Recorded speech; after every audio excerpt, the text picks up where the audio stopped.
Hello बच्चों, let's read the question. The question is the displacement of a particle varies with the time according to the relation क्या given है, y is equals to a sin omega T plus b cos omega T. तो हमें options given है। Option A, the motion is oscillatory but not SHM. The motion is SHM but with amplitude of a plus b। और option C given है, the motion of is SHM with amplitude a square plus b square. और option D given है, the motion is SHM but with amplitude square root A square plus B square. ठीक है बच्चों, तो हमें इस question के अंदर बताना है कि इसका मोशन कैसा होगा। अब हमें क्या दे रखा है कि y इज इक्वल्स टू क्या दे रखा है, a sine omega T plus b cos omega T. ठीक है बच्चों, तो अब हम क्या करते हैं, यहाँ पे a की और b की वैल्यू पुट करके हम क्या करते हैं कि दोनों में ट्रिग्नोमेट्रिक फंक्शन को एक बनाने की कोशिश करते हैं। ठीक है बच्चों, तो यहाँ पे हम a इज इक्वल्स टू क्या लिख देंगे, a इज इक्वल्स टू लिख देंगे हम कैपिटल A कोस थीटा। ठीक है बच्चों, a is equals to capital A cos theta और b इज इक्वल्स टू हम लिख देंगे कैपिटल A साइन थीटा। ठीक है बच्चों, ये हमने पुट कर दिया।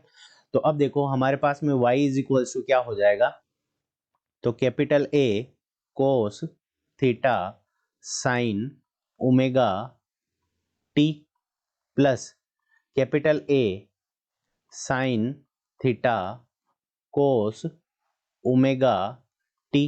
ठीक है बच्चों, अब देखो हम जानते हैं दोनों में से A क्या है, दोनों के पास में है तो कॉमन ले लेंगे A। तो यहाँ पे हमारे पास में क्या बच जाएगा, cos theta sine omega T sine theta cos omega T. अब हम जानते हैं कि साइन A प्लस बी का फॉर्मूला क्या होता है, साइन A प्लस बी का फॉर्मूला ये होता है।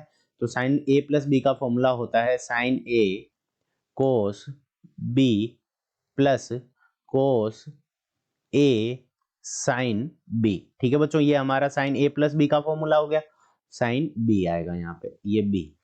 ठीक है, तो अब देखो ये किसके इक्वल है, तो साइन A प्लस बी। तो इसका मतलब क्या हो जाएगा, यहाँ पे हमारे पास में आ जाएगा A साइन, ठीक है, ओमेगा टी प्लस थीटा।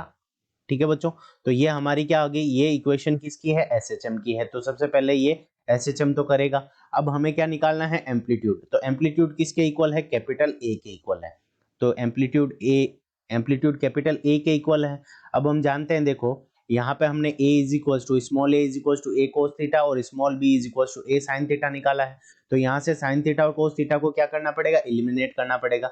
तो यहाँ पे हम दोनों का स्क्वायर कर लेते हैं। तो a square is equals to हमारे पास में क्या आ जाएगा, capital A square cos square theta और इसी तरह से b square is equals to हमारे पास में क्या आ जाएगा, capital A square sine square theta. अब हम क्या करेंगे, दोनों को ऐड कर देंगे। दोनों को ऐड कर देंगे तो यहाँ से हमारे पास में A square plus B square is equals to क्या हो जाएगा, कैपिटल A स्क्वायर कॉमन ले लेंगे। तो यहाँ पे क्या बच गया, sine square theta plus cos square theta. अब sine square theta plus cos square theta equals to क्या होता है, 1 होता है। तो यहाँ से हमारे पास में A square is equals to क्या आ जाएगा, small a square plus small b square. ठीक है बच्चों, अब यहाँ से a इज इक्वल्स टू हमारे पास में क्या आ जाएगा, तो a एम्पलीट्यूड है हमारा, तो a is equals to square root a square plus B square. ठीक है बच्चों, तो यहाँ से हमारे पास में एम्पलीट्यूड की वैल्यू आ गई। एम्पलीट्यूड की वैल्यू क्या है, square root a square plus B square. ठीक है, a यहाँ पे क्या है, एम्पलीट्यूड है और इक्वेशन क्या है, मोशन की, y is equals to a sine omega T plus theta.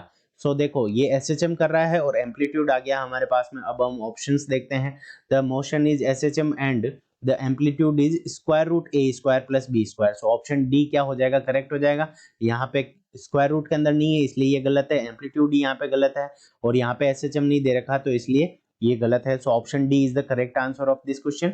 I hope you understood it well, all the best.